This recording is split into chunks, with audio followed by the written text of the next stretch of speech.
सबसे पहले लक्ष्मी जी मैं आपसे जानना चाहूंगा क्या हुआ था आदित्य के साथ, कैसे उसका ब्रेन वॉश किया गया और शारीरिक रूप से वो बिल्कुल ठीक था, कैसे आपको मालूम पड़ा कि वो इस्लाम में कन्वर्ट हो चुका है?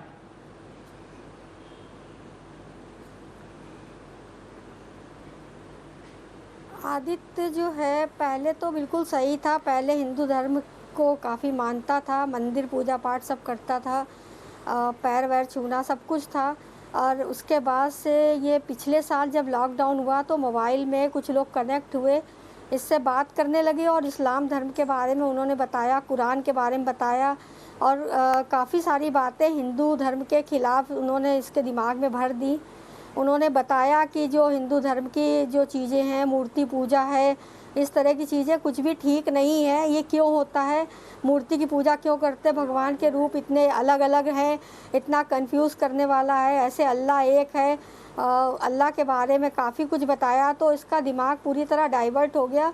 इसका माइंड इस तरीके से किया गया है कि हम लोगों के ख़िलाफ़ हो गया और कुछ सुनने को तैयार नहीं। सर मैं एक बात कहना चाहूँगी कि ये जो है कहने में आता है कि इस्लाम धर्म के प्रति मानने के लिए किसी को ज़बरदस्ती दबाव नहीं बनाते हैं, लेकिन मैं ये कहना चाह रही हूँ कि अगर ये दबाव नहीं बनाया जाता है तो फिर आदित्य जैसे जो बच्चे हैं, जो वीक बच्चे हैं, जिन दिव्यांग बच्चे हैं या कुछ फैमिली से कमज़ोर हैं, इस तरह के कमज़ोर बच्चों को ही क्यों गाइड किया जा रहा है, छिपा छिपा के वीडियो भेजे जा रहे हैं, उनके माइंड वॉश किया जा रहा है। अरे अगर करना ही है तो कुछ इस तरीके का पेपर में इश्तिहार दे दिया जाए, इस तरीके का विज्ञापन दिया जाए कि जो आना चाहे इस्लाम में आ जाए।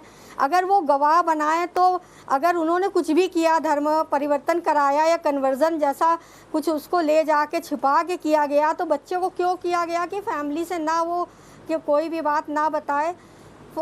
ये क्यों नहीं ज़रूरी है कि अगर कोई बच्चा धर्म परिवर्तन कर रहा है तो वो उसके गवाह उसके पेरेंट्स भी हों, जिससे पेरेंट्स को तो पता होना चाहिए कि हाँ मेरा बेटा अपनी मर्ज़ी से कर रहा है।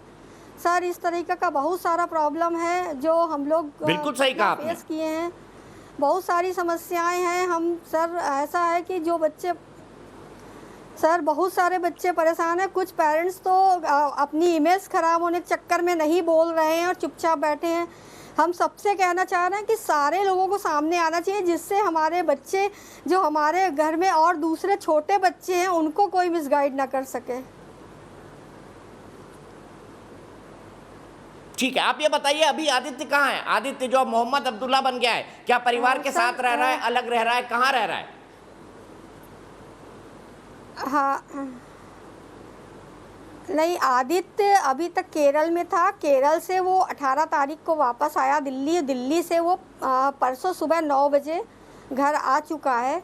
रविवार को आया था सुबह। वो मेरी बीमारी की कंडीशन बहुत ज़्यादा परेशान थे हम, मेरी तबीयत ठीक नहीं थी, तो घर वालों ने उसको कॉल करके बताया कि मम्मी हॉस्पिटल में है।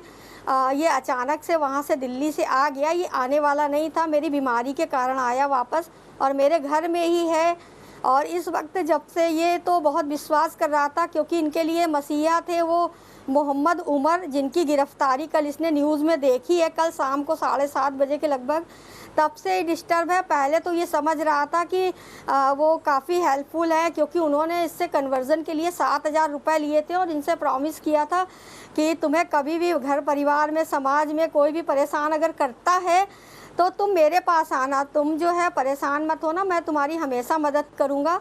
तो इस तरीके का जब कल से न्यूज़ देखा है तो बहुत परेशान है और बहुत ज़्यादा डिस्टर्ब है। मैं रात भर इसको ताक रही थी, ये बार बार मरने जीने की बात कर रहा था, हमें डर रहा था कहीं ये छत से ना कूद जाए या फिर कुछ और ना करे।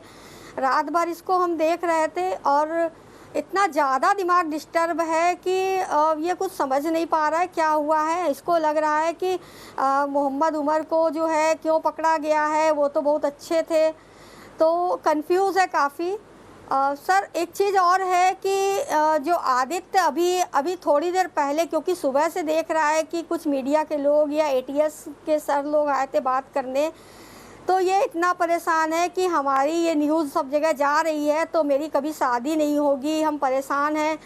तो मैं ये कहना चाहती हूँ कि जो है पहले तो हम लोगों को सुरक्षा प्रोवाइड की जाए। इस तरह का न्यूज़ वायरल हो रहा है और उसके अलावा हम मुख्यमंत्री जी से ये रिक्वेस्ट करेंगे कि मेरा बेटा जो मेंटली डिस्टर्ब है या ये सोचता मेरी कभी शादी नहीं होगी या इस तरह का कुछ है, तो क्योंकि ये कक्षा 12 तक पढ़ा हुआ है और एक दिव्यांग बच्चा अगर इंटर पास कर लेता तो बहुत बड़ी बात होती है, तो उसको एक जॉब प्रोवाइड की जाए जिससे वो अपने को हेल्पलेस ना करे, अपने आप को फील ना करे हेल्पलेस। और दूसरा, ये आवासीय योजनाएं इतनी सब निकलती हैं जिसका बेनिफिट इन दिव्यांग बच्चों को मिलना चाहिए। ये इतना परेशान है क्योंकि हमारे पास हम इनको कुछ भी प्रोवाइड नहीं करा पा रहे हैं, तो ये अब सब आप क्या चीज़ों का, चाहते हैं? इन क्या कमजोरियों का वापस फायदा वो जो हिंदू बाहर धर्म के कबूल लोग कर ले उठा लक्ष्मी रहे जी? हैं, तो मुख्यमंत्री जी से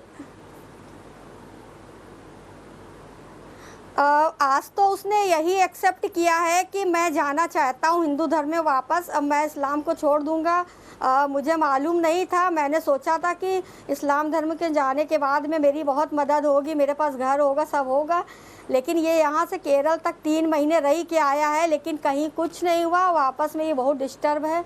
ये बस चाहता है कि किसी तरीके से हमारे पास हमको एक छोटी सी जॉब मिल जाए, मेरे पास घर हो जाए, बस इतना ही चाहता है। और ये अगर इसकी जो ये इच्छा है अगर ये पूरी होती तो हमें लगता है फिर दोबारा कभी ये मिसगाइड नहीं हो पाएगा।